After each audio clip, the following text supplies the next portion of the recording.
চিংড়ি দিয়ে মোচা বাটা রেসিপি নিয়ে চলে এসেছি।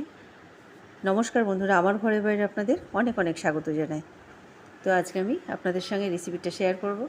এই যে চিংড়ি, অল্প একটু চিংড়ি নিয়ে নিয়েছি, আর মোচাটাও খুব বেশি না, অল্পই আছে।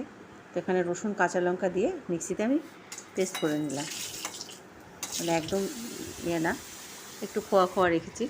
তো ওখানে তেল, কালো জিরে, লঙ্কা দিয়ে ওর মধ্যে আমি মোচা বাটাটা দিয়ে দিলাম, তার সঙ্গে হলুদ লবণ দিয়ে ভালো করে নাড়িয়ে জলটা যে শুকনো হয়ে আসবে, তারপরে একটু মিষ্টি দিয়ে দেবো। তো মিষ্টিটা দিয়ে দিলাম।